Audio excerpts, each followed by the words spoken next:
Makna daripada kalam Al-Habib Al-Allamah Ahmad bin Zain rahimahullah wa nafa'ana bi'ulumih, mengisi waktu dengan ibadah.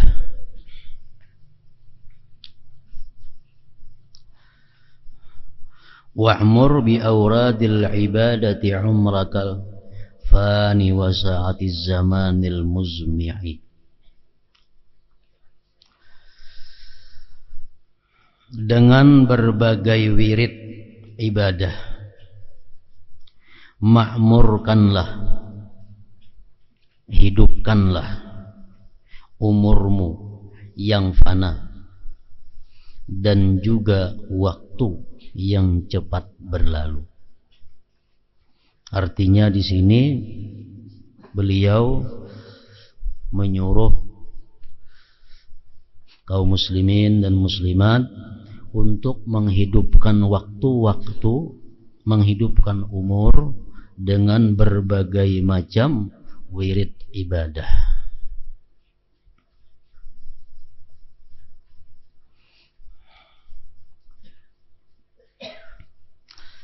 Umur yang diberi berkat oleh Allah Subhanahu wa ta'ala itu ialah umur yang dimanfaatkan untuk ibadah kepada Allah. Itu ngarannya adalah umur yang diberkati. Sedangkan umur yang tidak diberkati itu ialah umur yang tersia-sia, waktu yang terbuang-buang untuk hal-hal yang kada ada manfaatnya, apalagi waktu atau umur digunakan untuk maksiat kepada Allah Subhanahu wa ta'ala. Nah, ini umur yang tidak diberkati oleh Allah Subhanahu wa ta'ala.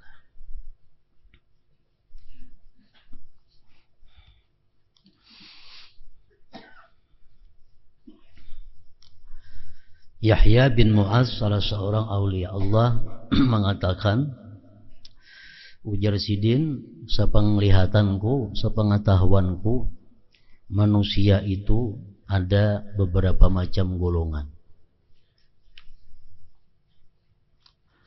Rajulun shaghalahu ma'aduhu an ma'asih.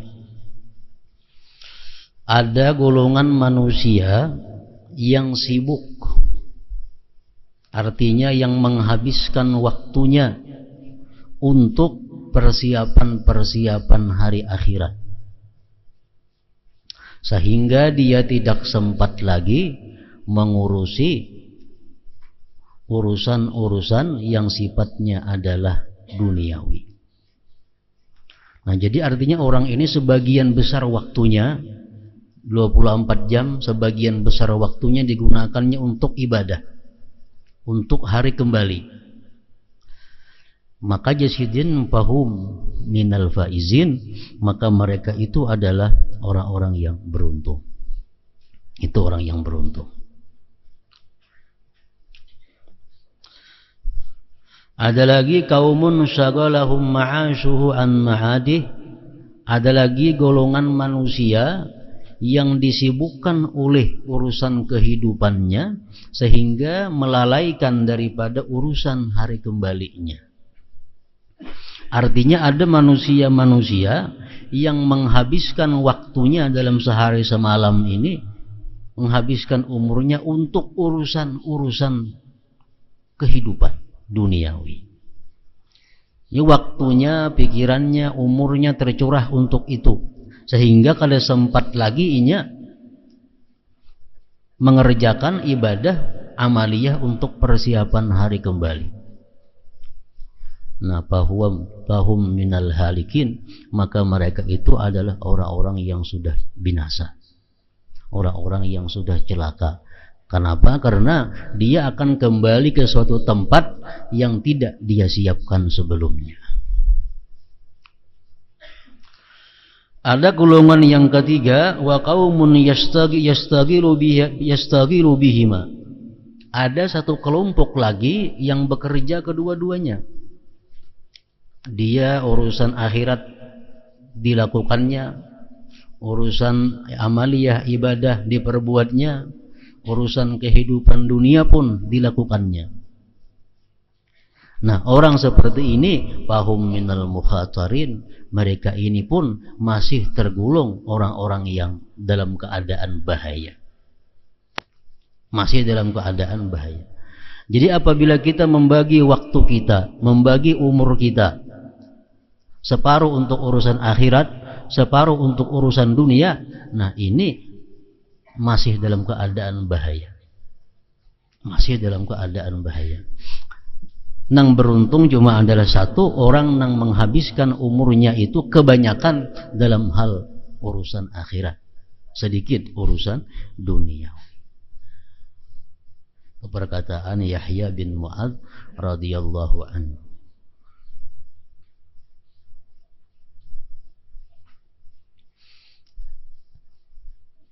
Para ahli tafsir mengatakan bahwa setiap manusia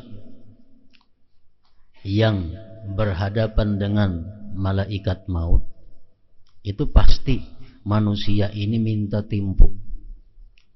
Pasti manusia ini minta diberi sedikit lagi umur.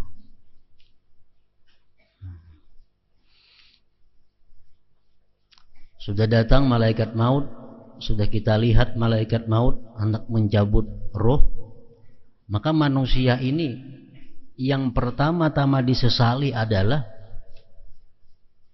banyaknya waktu yang tersia-sia. Itu yang paling disesali. Banyaknya dahulu waktuku yang terbuang-buang. Nah sekarang sedetik pun minta waktu kada diberi waktu lagi.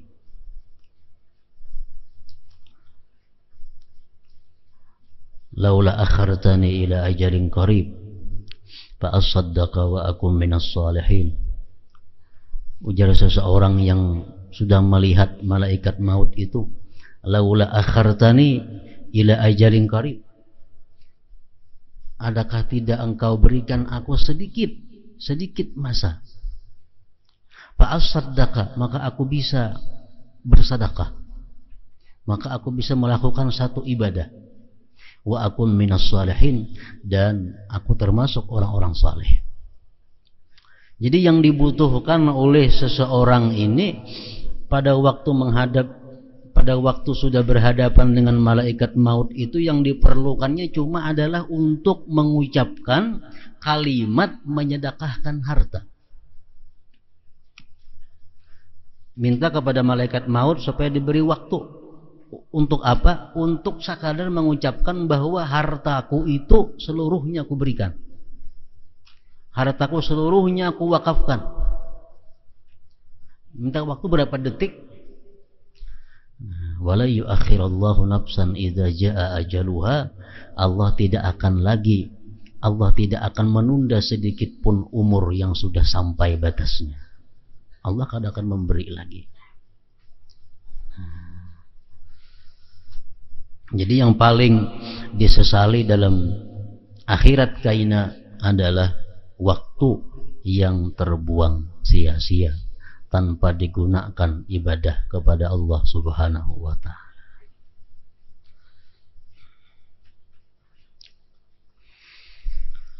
Dalam bait di atas, Sayyid Abdullah bin Alawi Al-Haddad rahimahullahu ta'ala mewasiatkan agar manusia memanfaatkan umur dan waktu yang berlalu dengan cepat, membawanya menuju tanah airnya, yaitu negeri akhirat.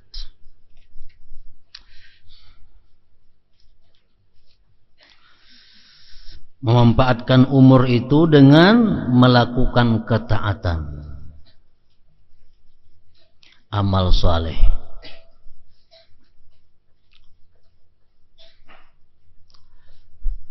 Sebagaimana telah diwahyukan dan diwasiatkan oleh Allah Subhanahu wa ta'ala dalam wahyunya, wa min ana'il laili fasabbih wa atrafan nahar la'allaka tardha.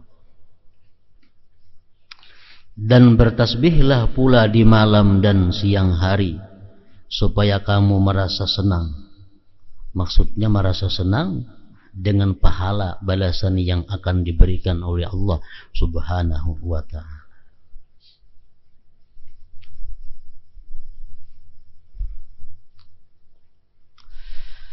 Sepanjang malam dan siang hari merupakan umur. Sebab umur adalah saat dan waktu yang telah berlalu. Itu ngarannya umur. Allah Ta'ala mewahyukan, "Wadhkurisma rabbika bukratan wa asila wa minal laili fasjud lahu wa sabbihhu lailan tawila." Dan sebutlah nama Tuhanmu di waktu pagi dan petang, dan pada sebagian dari waktu malam sujudlah kepadanya, dan bertasbihlah kepadanya pada bagian yang panjang di malam hari. Rasulullah sallallahu alaihi wasallam mengatakan, ujar Nabi kita, "Walay yushaddad dina ahadun illa ghalabahu." Tidak ada yang menentang akan agama ini, melainkan agama itu pasti mengalahkan dia. Maksudnya, kalau kita hendak mengamalkan semua amalan-amalan yang disuruh oleh agama, pasti kita kewalahan. Pasti kita kewalahan. Kenapa? Karena dari subuh sampai ke subuh berikutnya itu ada amalan-amalan yang mesti dilakukan. Ada wirid-wirid yang dianjurkan untuk membacanya. Nah, jadi kalau kita hendak mengamalkan seluruh anjuran-anjuran agama ini, kita dikalahkan oleh agama. Kita kada mampu. Mampu paling di waktu muda, karena sudah waktu tua kada mampu lagi. Nah, lalu ujar Nabi kita, wa qaribu wa saddidu fasaddidu wa qaribu wa abshiru. Kalau kada kawa menjalankan anjuran-anjuran agama itu seluruhnya, maka ambillah nang dekat. Ambillah nang dekat. Artinya kalau kada kawa samuaan, nang parak samuaan barang. Nang kada kawa parak samuaannya barang. Nah, jadi artinya kalau kita kada kawa mengambil keseluruhan agama, ibadah-ibadah yang dianjurkan agama itu, maka kita ambillah yang apa kita mampu untuk melakukannya. Wasta'inu bil ghadwati war rauhati wa syai'in minad duljati wa syai'in minad duljah, dan mintalah pertolongan ujar Nabi di waktu pagi, di waktu petang, dan di waktu sedikit malam hari. Artinya kalau kita kada kau beribadah full 24 jam kepada Allah Subhanahu wa ta'ala, kita ambil 3 waktu. Waktu yang pertama ghadwah, waktu pagi. Yang kedua rauhah, waktu petang. Yang ketiga wasyai'in minad duljati, dan sedikit daripada malam. Nah, kalau kita kada kawa menghabiskan waktu itu untuk wirid, untuk taat kepada Allah.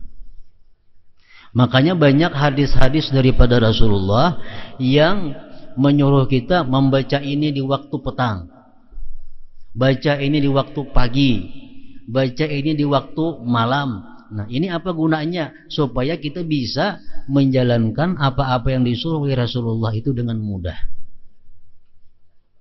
Ada amalan yang disuruh Nabi kita membaca pagi sore. Ada amalan yang disuruh Nabi kita membaca pagi aja. Ada amalan yang disuruh Nabi kita membaca petang aja. Nah, ini apa? Untuk memudahkan kepada kita. Padahal amalan yang jam 8 mestinya ada, jam 9 ada, jam 10 ada, 11 ada, 12 ada, 1 ada, 2, jam 3 ada, sampai 24 jam itu sebenarnya ada wirid-wirid yang dibaca. Cuma kita kada mampu, kita dikalahkannya. Nah, jadi ambil nang 3 perkara itu jangan sampai dilewatkan. nang pagi, nang petang, dan sedikit daripada malam hari. Syai'in minad dulja.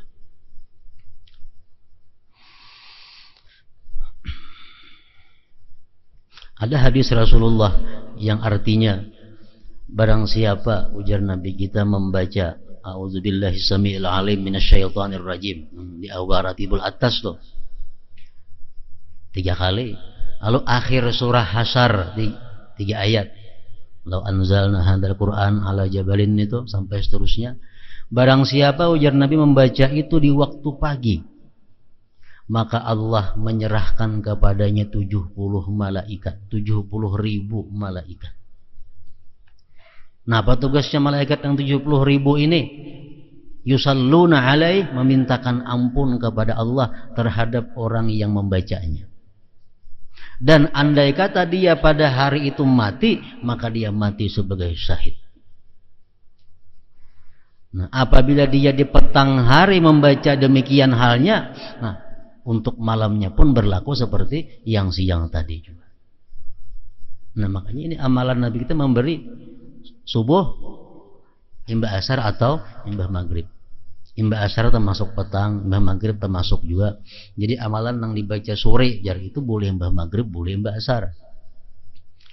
Nah, jadi kalau kita membaca misalnya A'udzubillahi samiil alim minasyaitonir rajim 3 kali, baca law anzalna sampai habis, kita baca imbah asar atau imbah maghrib, nah kita diserahi oleh Allah malaikat 70.000 yang memintakan ampun kepada kita. Dan andai kita mati malam ini, kita mati sebagai syahid.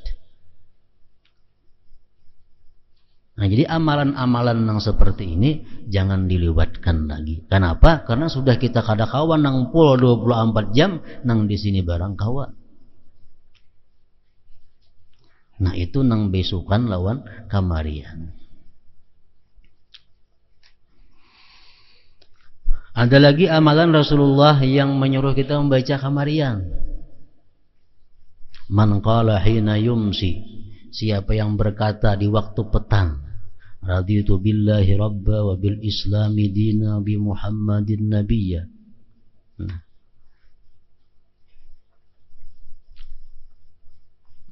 pastilah Allah subhanahu wa ta'ala akan memberikan keridhaan kepadanya.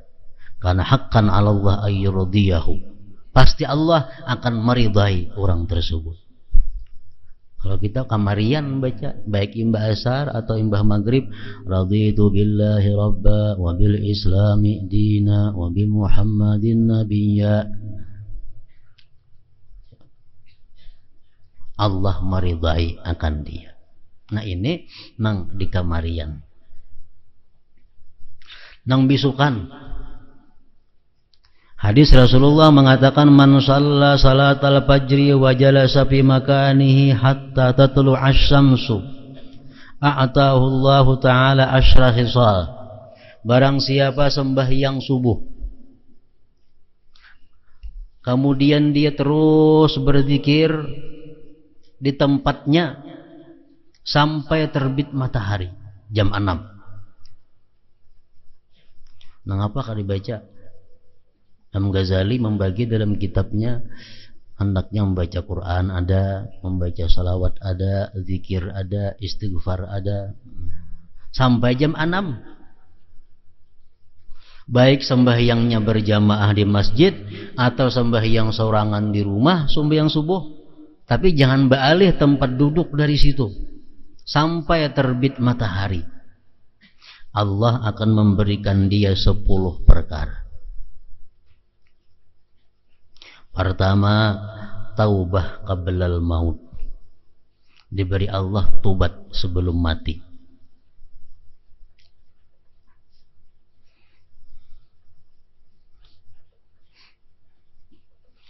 Wasaniha, yang kedua, ujar Nabi kita, barakatum bi rizqih, barakah pada rezekinya. Rezeki yang berkah ini rezeki yang menolong kita untuk ibadah. Rezeki yang berkah itu rezeki yang membawa kita kepada taat lawan Allah. Kalau rezeki yang membawa kita kepada maksiat, itu rezeki yang tidak diberkati oleh Allah. Yang kedua, barakatun fi rizqih, barakah rezekinya. Wasalisuha, yang ketiganya, salamatun fi badanihi, selamat pada badannya. Artinya kita kada akan karena penyakit-penyakit yang bisa mengurangi badan kita. Macam orang karena kusta itu kan mengurangi badan, ditatak, selamat daripada badannya. Warabi'uha, yang keempat, ujar Nabi, mahabbatun fi qulubil khalqi, kecintaan di hati makhluk kepadanya. Yang keempat, mahabbatun fi qulubil khalqi. Wa khamisuha, yang kelima, yurfa'u anhu dhikul aish, diangkat daripadanya kesulitan hidup, kepicikan hidup. Wa sadisuha, yang keenam, yakhruju minad dunya bi kalimatil ikhlas, dia keluar daripada dunia artinya mati mengucapkan kalimat ikhlas, la ilaha illallah. Wasabi'uha, yang ketujuh, yuwassa'u qabruhu, diluaskan kuburnya. Wasaminuha, yang kedelapan, yu'ta kitabahu biyaminih, diberikan kitab catatan amal dengan tangan kanannya. Watasi'uha, yang kesembilan, yamurru 'ala sirat kal barqil lami', dia lewat di siratal mustaqim seperti kilat yang memancar. Wa ashiruha, yang kesepuluh, yadkhulul jannata bighairi hisab, dia masuk surga dengan tiada hisab. Nah, ini orang nang sembahyang subuh, duduk kada beralih-alih, berbacaan, berzikir, berselawat, membaca Quran, membaca tasbih, membaca istighfar sampai terbit matahari.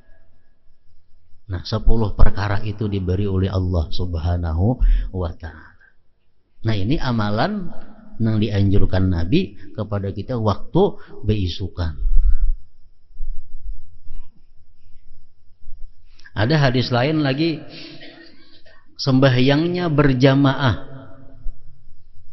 Sembahyangnya berjamaah dan duduk kada berpindah pada situ, bacaan berzikir sampai terbit matahari, kemudian dia sembahyang isyraq 2 rakaat, hanya buliknya ke rumahnya. Nah, itu dapat 10 perkara ini juga, ditambah lagi pahala haji yang mabrur, sempurna ujar Nabi kita.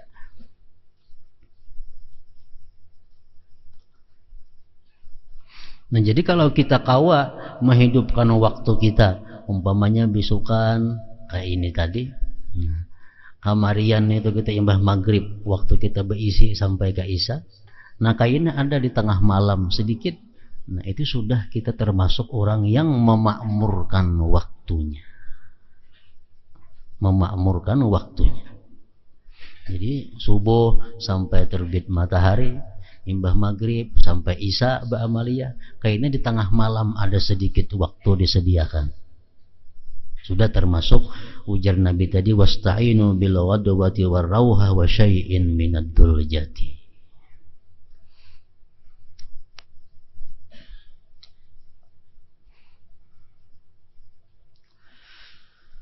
Allah Jalla wa Ala berfirman, wa aqimis salata tarafain nahar wa zulafan minal lail innal hasanati yudhibnas sayyi'at. Dan dirikanlah salat pada kedua tepi siang, pagi dan petang, dan pada bagian permulaan malam. Sesungguhnya perbuatan-perbuatan yang baik itu akan menghapuskan perbuatan-perbuatan yang buruk.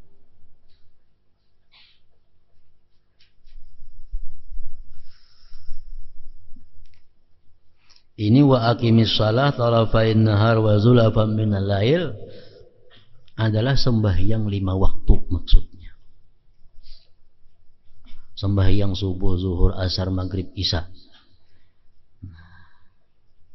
Kita sembahyang yang 5 waktu itu adalah menghapuskan perbuatan-perbuatan yang buruk yang kita lakukan di sela-selanya, di tengah-tengahnya. Kita sembahyang subuh, imbas sembahyang subuh ada kita melakukan dosa-dosa, karena sembahyang zuhur menghapuskan dosa tadi. Imbas sembahyang zuhur melakukan pulang ada dosa-dosa, begitu sembahyang asar menghapuskan dosa-dosa tadi. Imbas asar berbuat dosa pulang, sembahyang maghrib menghapuskan dosa-dosa nang imbas asar itu sampai seterusnya. Nah, yuzhibna sayyiat. Asalkan ujar Nabi kita dijauhi dosa-dosa yang besar. Majtuni batil kabair, selama dijauhi dosa-dosa besar. Jadi kalau dosa kecil aja dapatnya sampai yang 5 waktu ini terhapus dengan sendirinya.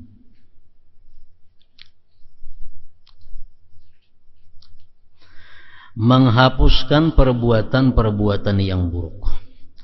Amman huwa qanitun ana al-laili sajidan wa qa'ima yahdharul akhirata wa yarju rahmata rabbih qul hal yastawi alladhina ya'lamuna walladzina la ya'lamun.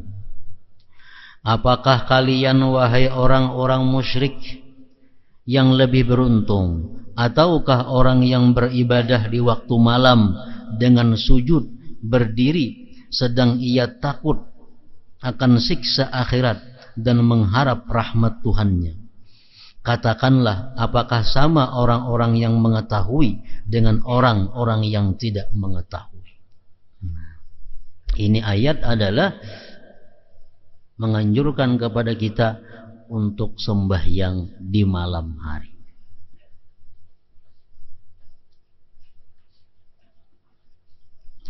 Walladzina yabituna li rabbihim sujjadan wa qiyama, dan mereka yang melewatkan waktu malamnya dengan bersujud dan berdiri untuk Tuhan mereka. Rasulullah mengatakan, ujar Nabi kita, man qama bi asyri ayatin lam yuktab minal ghafilin. Orang yang bangun malam, lalu dalam bangun malam itu dia sembahyang, dia membaca 10 ayat daripada Al-Quran, maka dia tidak ditulis sebagai orang yang lupa, dia tidak ditulis orang yang lalai. Artinya kita bangun malam hari, baik pukul 4 bangunnya, sembahyang kita 2 rakaat, membaca 10 ayat, Fatihah 7 sudah, 2 rakaat 14, asal di malam hari. Lam yuktab minal ghafilin, tidak ditulis dia orang-orang yang lalai, yang lupa kepada Allah. Wa man qama bi mi'ati ayah kutiba minal qanitin. Kalau dia bangun malam lalu dia membaca sempat 100 ayat daripada Al-Quran, maka dia ditulis sebagai orang-orang yang taat kepada Allah Ta'ala. Dia dicatat sebagai orang-orang yang taat kepada Allah. Wa man qama bi alfi ayah kutiba minal muqantarin. Siapa-siapa yang bangun malam dan kau membaca Al-Quran sampai 1000 ayat, maka dia itulah orang yang disebut banyak beribadah kepada Allah Subhanahu wa ta'ala. Nah, jadi untuk terhindar supaya jangan kita dicap oleh Allah orang yang lalai, yang lupa kepadanya, artinya minimal 10 ayat di tengah malam itu yang dibaca. Lam yuktab minal ghafilin, dia kada ditulis sebagai orang yang lalai.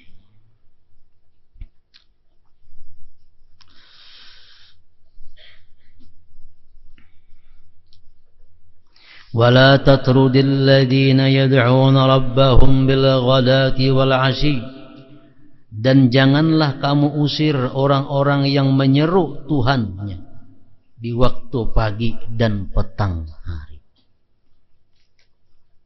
Nah, orang-orang yang beribadah kepada Allah, orang-orang yang berwirid pagi dan petang, itu dimuliakan oleh Allah. Dan Rasulullah pun dilarang oleh Allah untuk menjauhkan mereka itu. Dalam tafsir-tafsir disebutkan seperti Al-Qurtubi menyebutkan dalam tafsirnya, ini ayat di Mekah. Di Mekah itu orang-orang yang masuk Islam adalah orang-orang yang du'afa, Yang masuk Islam di Mekah itu orang-orang yang lemah, yang fakir, yang miskin, budak, hamba. Nah, mereka ini selalu berada di sekitar Rasulullah, di sekitar Rasulullah. Sedangkan nang kafir-kafir itu orang nang kaya-kaya, orang nang berpangkat-pangkat tuh kafir. Nah, mereka kada hakun baparak Nabi, nang kaya-kaya, nang kafir-kafir nih. Kenapa? Karena di sekeliling Nabi itu orang-orang nang fakir miskin.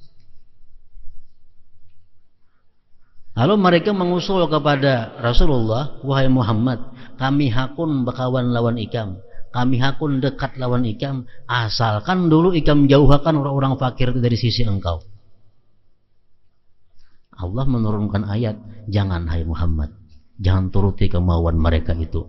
Wala tatrudil ladzina yad'una rabbahum bil ghadati wal 'asyi. Jangan kau usir mereka-mereka yang beribadah kepada Allah di waktu pagi dan petang. Artinya orang yang beribadah di waktu pagi dan petang sudah dapat kehormatan daripada Allah Subhanahu wa ta'ala. Apalagi tambahan daripada pagi dan petang itu.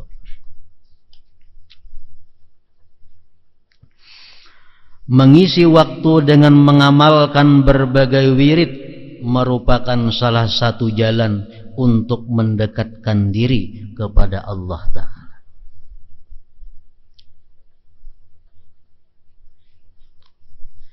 Wirid, menurut sebagian ulama, wirid itu artinya amal ibadah, sesuatu yang kita lazimkan hari-hari. Itu artinya wirid kita. Misal kita sudah sembahyang subuh, kita membaca Quran, berzikir, bersalawat, beristighfar sampai pukul 6. Kita gawiin itu artinya wirid kita. Itu sudah ngarannya wirid. Mbah maghrib membaca 7 surah dan lain-lain sampai isya, itu sudah kebiasaan kita, ngarannya adalah wirid. Nah, sesuatu yang sudah dijadikan wirid itu disunatkan kita mengqadanya kalau kita ketinggalan.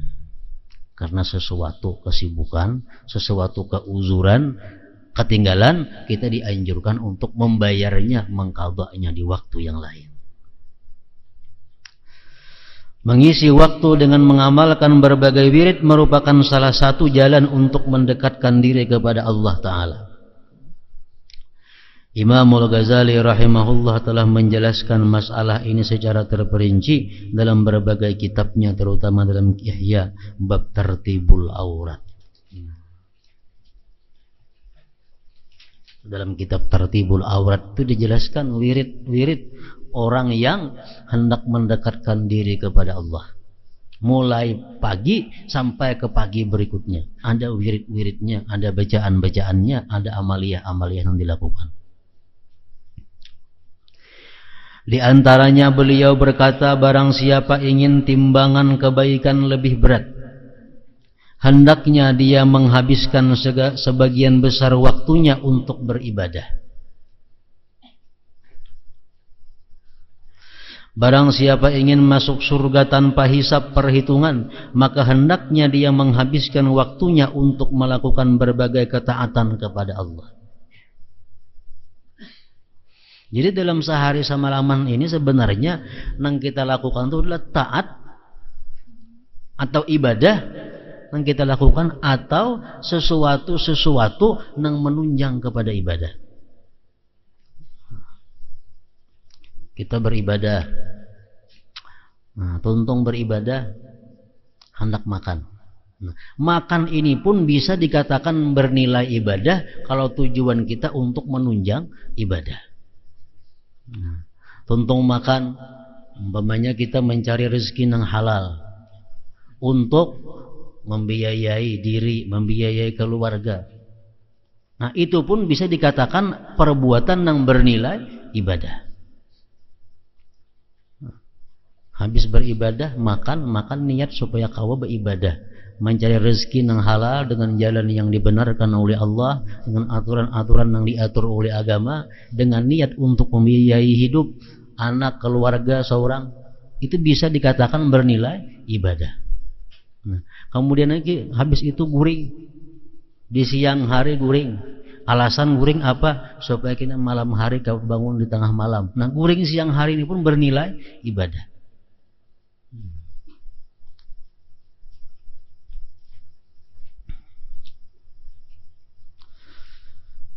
Hendaknya dia menghabiskan sebagian besar waktunya untuk beribadah. Barang siapa ingin masuk surga tanpa hisab perhitungan, maka hendaknya dia menghabiskan waktunya untuk melakukan berbagai ketaatan kepada Allah Subhanahu wa ta'ala. Nah, macam bini-bini sembahyang subuh, tontong sembahyang subuh gana di Pasahapan sampai kayaknya pukul 6. Nah, semacam itu digawi. Bila bini-bini ini dapat melaksanakan macam itu, dapat 10 perkara daripada Allah tadi sudah. Tobat sebelum matinya, berkah rezekinya, semuaan tadi 10 macam. Nah, tuntungan itu karena bini-bini apa digawi? Menyempurnakan ini, menyempurnakan itu. Kalau niatnya ini adalah kebaikan, bernilai ibadah. Karena memasakkan nasi, menyangkakan iwak, sagan laki, sagan anak-anak sekolah. Asalkan niatnya baik untuk itu, nilainya adalah ibadah. Batatapas, napasakan baju ini, baju itu, untuk anak, untuk semuaan, niatnya baik bernilai ibadah. Karena kauyuhan taguringan, niatnya baik nilainya adalah ibadah. Jadi kawah aja seharian itu kita menggawi ibadah dan sesuatu nang mubah tapi nilainya adalah ibadah.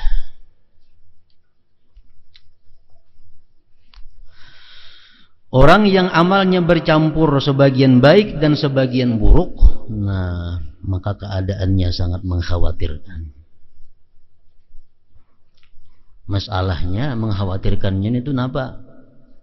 Kalau kita beramal, beribadah umpamanya dibagi dua, ibadah ada dan kada ibadah ada, ini mengkhawatirkan. Sebabnya amal ibadah yang kita lakukan itu belum tentu diterima oleh Allah Subhanahu wa ta'ala. Tapi kalau kita melakukan dosa, kita kada tobat, nyata dicatat sebagai dosa. Kita melakukan maksiat, ditulis dosa. Kalau kita tobat, amun diterima Allah tobatnya, ya dihapus berusia kada diterima. Makanya itu dalam bahaya, mengkhawatirkan. Akan tetapi dia tidak boleh berputus asa. Orang yang selama ini hidupnya banyak maksiat, banyak menghabiskan waktunya dalam hal-hal yang kada bermanfaat, itu kada boleh berputus asa. Semoga dengan kemurahannya Allah mengampuninya. Ibadah merupakan makna bagi semua amal saleh dan berhubungan dengan segala hal yang terdapat dalam inti dan cabang agama. Pada hakikatnya ibadah adalah merendahkan diri kepada Allah Ta'ala dengan segenap hati, harta dan dirinya, serta segala kegiatan lainnya. Allah Ta'ala mewahyukan, ya ayyuhan nasu'budu rabbakum. Wahai manusia, sembahlah Tuhan kalian. Artinya apa? Beribadahlah kepada Tuhan kalian. Wa'budu rabbakum, dan sembahlah Tuhan kalian. Wa ma khalaqtul jinna wal insa illa liya'budun, dan tidaklah kuciptakan jin dan manusia melainkan supaya mereka beribadah kepadaku. Para ulama mengatakan asal ibadah, pokok daripada segala timbulnya ibadah itu adalah 3 perkara. Pertama, khauf, takut kepada Allah. Ini pokok. Kalau kita takut kepada Allah Subhanahu wa ta'ala, buahnya apa? Tarkul ma'asi, meninggalkan maksiat. Kalau kita bubujuran takut lawan Allah, sebenar-benar takut kepada Allah, jelas sudah tarkul ma'asi, meninggalkan maksiat. Jadi pokoknya ibadah atau taat itu yang pertama adalah takut kepada Allah. Yang kedua, ar-raja, mengharapkan rahmat Allah. Kalau kita bujur-bujur mengharapkan rahmat Allah, timbul apa? Ragbatun fit ta'ah, gemar pada taat.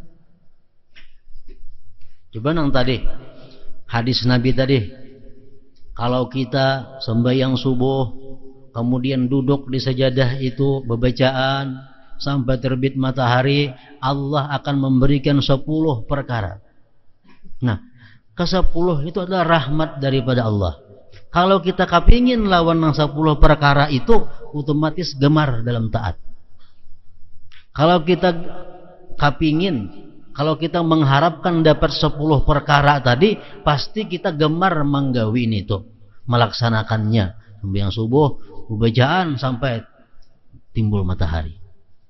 Nah, amun kita kadada kegemaran kepada rahmat Allah, kita kadada kapingin kepada janji-janji baik Allah, kayak apa aja kadada kegiatannya, kadada kerajinannya, kegemarannya untuk taat kepada Allah. Orang mengamalkan ini, nah jangan masuk surga matinya. Munnya kada kapingin surga, kadanya manggawi. Orang yang mengamalkan ini 3 kali bisukan, 3 kali kamarian masuk surga.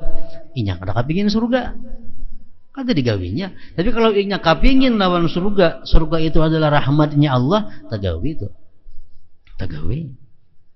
Nah, jadi pokok taat ibadah itu yang kedua adalah mengharapkan rahmat Allah.